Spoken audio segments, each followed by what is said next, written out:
नमस्कार साथियों।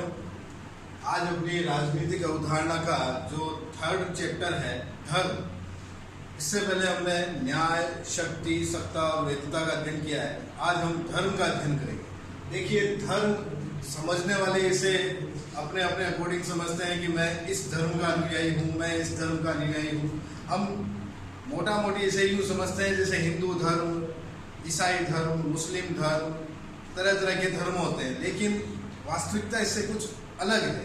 जैसे यदि मैं धर्म को कहूँ तो स्वामी विवेकानंद का एक कथन याद आता है, जो धर्म और जो बाह्य औपचारिक धर्म है इसके अंदर अंतर करते हुए कहते हैं कि धर्म मनुष्य में पहले से व्याप्त देवत्व व आध्यात्मिकता का विस्तार मात्र है। यानी इसका अर्थ यूं हो सकता है कि विवेकानंद कहते हैं कि धर्म मनुष्य की आत्मा में पहले से व्याप्त देवत्व यानी एक देवीय अंश है, जिसके कारण हम इस धर्म के राह पर चलते हुए नेक कार्य या अच्छे कार्य या जो कुछ भी हम शुभ कार्य करते हैं वो सब धर्म की प्रेरणा से प्रेरित होकर करते हैं। इसीलिए स्वामी विवेकानंद धर्म और आध्यात्मिकता में अंतर करते हैं।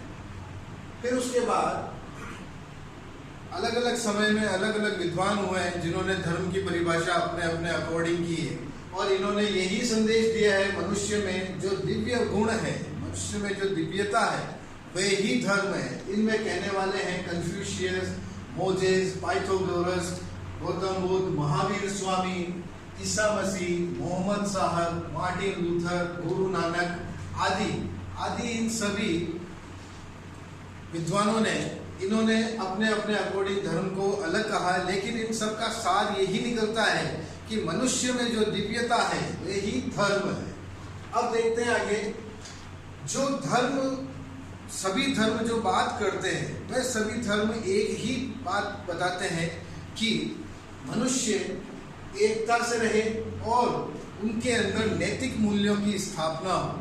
एकता, सभी धर्म मनुष्यों को या व्यक्तियों को एकता के सूत्र में बांधे रखने का संदेश देते हैं तथा अपने नैतिक मूल्यों का समय समय पर उपयोग करने का कहते हैं। अब नैतिक मूल्य क्या होते हैं? जैसे दया, प्रेम, करुणा, साहस, वात्सल्य, स्नेह, ममता, इन्हें नैतिक मूल्य कहा जा सकता है। अब देखते हैं जो वर्तमान समस्या जो हमारे सामने आती है धर्म से संबंधित, ये समस्या ये है कि सभी व्यक्ति अपने अपने धर्मों को श्रेष्ठ बताते हैं और दूसरे धर्म का चाहे अनचाहे कुछ न कुछ निरादर कर ही देते हैं। तो ये समस्या हमारे सामने आती है कि धर्मों में एकता नहीं रही, धर्मों की एकता की समस्या आती है कि किस प्रकार इन धर्मों में एकता बनाई जा सके। उसके बाद डॉक्टर सर्वपल्ली राधाकृष्णन इन्होंने धर्म से संबंधित कहा है कि धर्म का सार इस बात में निहित है कि यह आत्मा के उन्नयन के लिए आध्यात्मिक पक्ष पर बल दे और जीवन को धर्म निरपेक्षता की ओर अग्रसित करे। यानी कि सर्वपल्ली डॉक्टर राधाकृष्णन एक ही शब्द के ऊपर जोर देते हैं, धर्म निरपेक्षता, कि कोई सा भी धर्म जो भी है, जिस भी धर्म का आप अनुसरण करते हैं, सभी एक ही बात को कहते हैं कि आप अपनी आत्मा की उन्नति में प्रयासरत रहें और साथ ही साथ धर्म निरपेक्षता का पालन करें। अब धर्म निरपेक्षता क्या है, अभी थोड़ी देर में आपसे चर्चा करेंगे। देखिए, इस धर्म को अंग्रेजी में रिलीजन कहा गया है। इस धर्म को यदि अंग्रेजी भाषा के अंदर देखें तो इसे अंग्रेजी में रिलीजियन कहा गया है, जिसका अर्थ है आस्था, विश्वास व लोगों की अपनी अपनी मान्यता। तो यदि मैं आपको इस आधार पर समझाना चाहूँ, ये कहूँ कि जो हिंदू धर्म है, ईसाई धर्म है, इस्लाम धर्म है, ये धर्म न होकर इसे रिलीजियन कहना ज़्यादा उपयोगी या उचित होगा। वो इसलिए क्योंकि यदि हिंदू रिलीजन कहूँ तो हिंदू रिलीजन अपनी आस्था का पालन करते हैं, अपने विश्वासों का पालन करते हैं और अपनी मान्यताओं को मानते हैं। ऐसे ही जो अन्य धर्म हैं या अन्य रिलीजन हैं, इन्हें हम समुदाय ये कहेंगे, इन्हें हम समुदाय कहेंगे, और ये अपनी अपनी अलग अलग मान्यताओं को मानते हैं। इसके आधार पर यदि भारतीय अर्थ में या वास्तविक धर्म के अर्थ में इसका मैं आपको अर्थ समझाना चाहूं तो धर्म वह है जो मनुष्य को कर्तव्य पालन की शिक्षा देता है, अहिंसा के रास्ते पर चलना सिखाता है, न्याय, सदाचरण और सद्गुण के अर्थ में ये धर्म व्यक्तियों को रहना सिखाता है, आपस में मिलना जुलना सिखाता है। तो धर्म अपने कर्तव्य का पालन करना ही धर्म है। भगवान श्री कृष्ण ने गीता में कहा है कि मनुष्य को अपना कर्म करना चाहिए और फल की चिंता नहीं करनी चाहिए। तो ये कर्म ही धर्म की संज्ञा प्राप्त करता है। कृष्ण ने इस कर्म रूपी कर्तव्य को ही धर्म की संज्ञा दी है।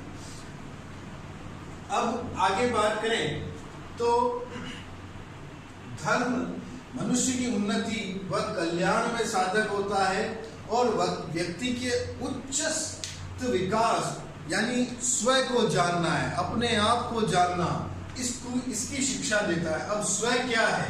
स्व ऐसा परमार्थ है, स्व ऐसा परमार्थ है जिसके अंदर मनुष्य आडंबर विहीन जीवन जीता है। जैसे कि धर्म के नाम पर हम देखते हैं कि प्राचीन काल में कि ब्राह्मणों मुंडन संस्कार होता था, तरह तरह के अन्य संस्कार होते थे।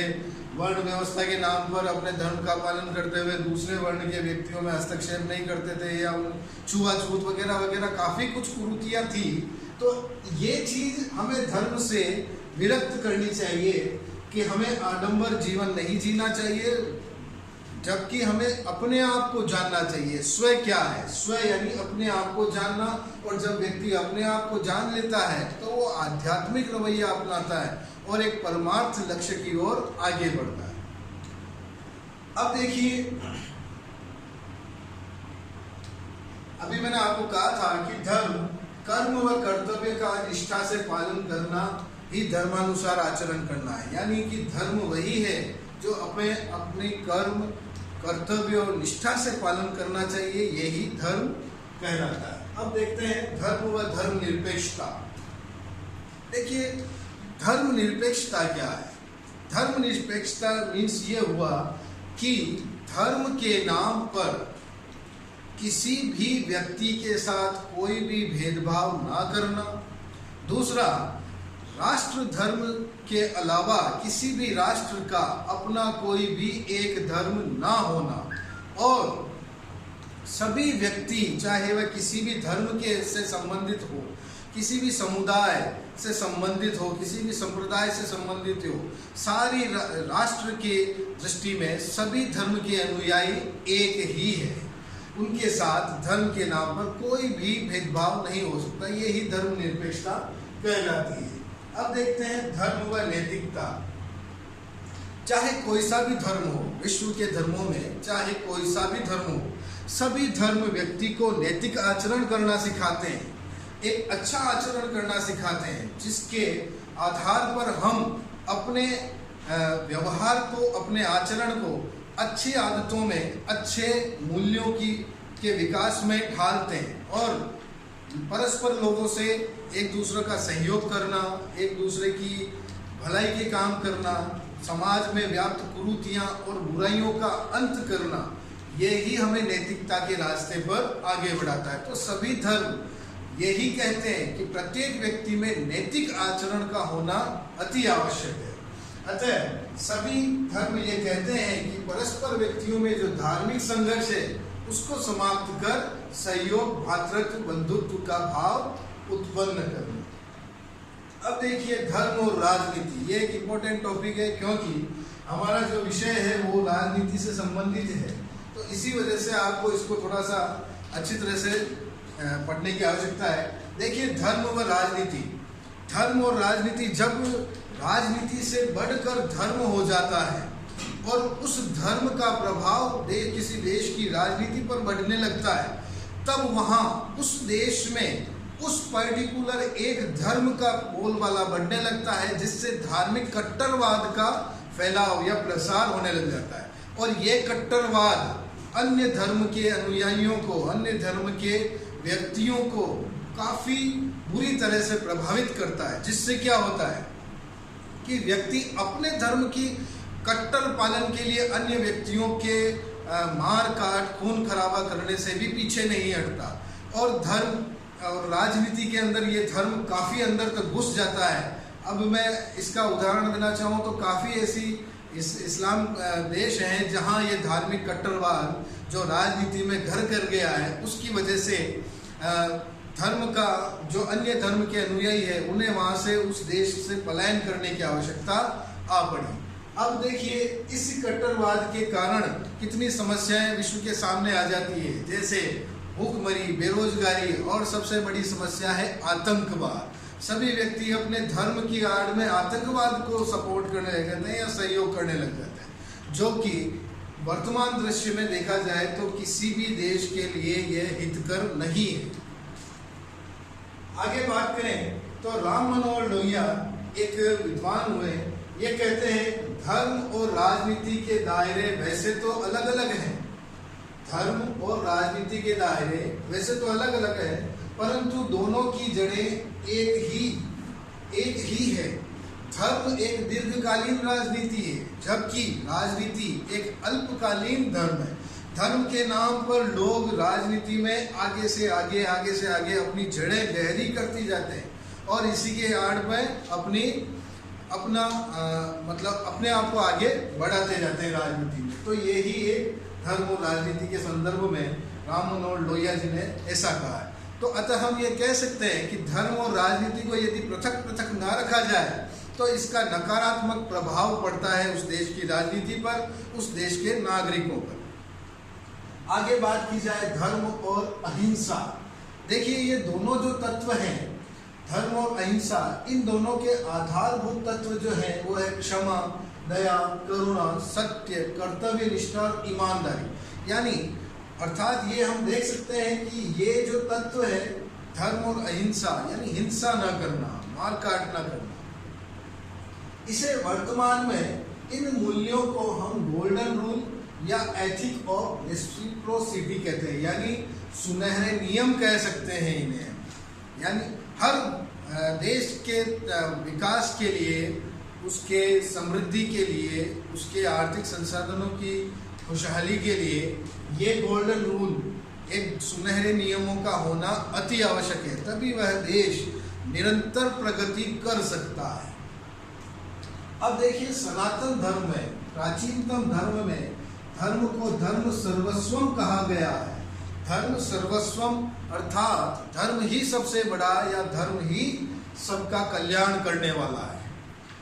धर्म और राष्ट्रीयता, जब धर्म और राष्ट्रीयता की बात की जाए तो हमारे भारत धर्म का ही एक उदाहरण ले लिया जाए तो काफी अच्छा होगा, जिसके अंदर राष्ट्र धर्म सर्वोपरि है, बाकी कोई और धर्म ज्यादा कोई मान्यता नहीं रखता।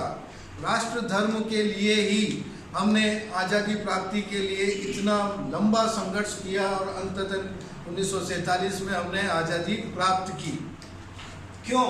क्योंकि उस आंदोलन के अंदर सभी व्यक्तियों ने अपनी अपनी तरफ से समान सहयोग दिया। वहाँ न कोई हिंदू था, न ईसाई था, न इस्लामी था, न और किसी और धर्म का था। सभी एक धर्म समझते थे, वो था राष्ट्र धर्म। और इसी राष्ट्र धर्म के आधार पर आज हमें आज़ाद भारत में सांस लेने का अवसर मिल रहा है। अब देखिए भारतीय संस्कृति में धर्म की संकल्पना क्या है। जो धर्म है, ये धर्म शब्द का अर्थ है धारणा, जो धारण किया जा सके वो ही धर्म है। ये ध्रय धातु से बना है जिसका अर्थ है धारण करना, जो हमें सिखाता है कि धर्म हमें कर्तव्य, अहिंसा, न्याय, सदाचार, सदाचरण, सद्गुण, नैतिक नियम आदि पर चलना ही धर्म है। याज्ञवल्क्य के एक ऋषि हुए हैं, इन्होंने भी धर्म के कुछ लक्षण बताए हैं और मनु ने धर्म के 10 लक्षण बताए, जिनके अंदर उन्होंने कर्तव्य, त्याग, सत्य, अहिंसा, न्याय, परमार्थ, सदाचरण आदि इस तरह से मनु ने अपने धर्म के 10 लक्षण बताए। अब जब विश्व के कुछ अन्य जो धर्म है उनके बारे में एक छोटा सा हम चर्चा कर लें ईसाई धर्म। देखिए ईसाई धर्म आज जो वर्ष चल रहा है 2020, यानी ये ईसाई धर्म 2020 वर्ष पुराना है और इसकी स्थापना का श्रेय जाता है ईसा मसीह को। ईसा मसीह ने अपने संदेशों द्वारा एक जो संप्रदाय चलाया, इसे आज हम वर्तमान में ईसाई धर्म के नाम से जानते हैं। बाद में ये अलग अलग टुकड़ों में बढ़ता गया, इसकी अलग अलग शाखाएं बनती गई, जिसमें कैथोलिक, प्रोटेस्टेंट, ऑर्थोडॉक्स, मोरोनी एवं जीलक, ये कुछ ईसाई धर्म की कुछ शाखाएं हैं जो पूरे विश्व में व्याप्त है। इसके बाद यदि इस्लाम धर्म की बात करें तो विश्व में जो सबसे नवीनतम धर्म की श्रेणी में जो आता है वो इस्लाम धर्म आता है, जो जिसकी स्थापना 622 ईस्वी में हुई थी और इसकी स्थापना करने वाले थे हजरत मोहम्मद पैगंबर साहब। आज विश्व में यदि इस्लाम धर्म की बात की जाए तो लगभग 1.5 अरब जनसंख्या पूरे विश्व में इस्लाम धर्म की मानी जाती है और ये इस धर्म को मानने वाले अनुयायियों की संख्या विश्व में लगातार निरंतर बढ़ती जा रही है। तो मित्रों, साथियों, आज हमने इस वीडियो के माध्यम से, इस लेक्चर के माध्यम से पूरी एक धर्म की अवधारणा का अध्ययन किया। आशा करता हूँ आपको ये धर्म समझ में आया होगा। धर्म क्या है, धर्म के आधार पर हमें क्या करने चाहिए, क्या नहीं करना चाहिए, इसका आप अध्ययन करें। That's all for today. Thank you.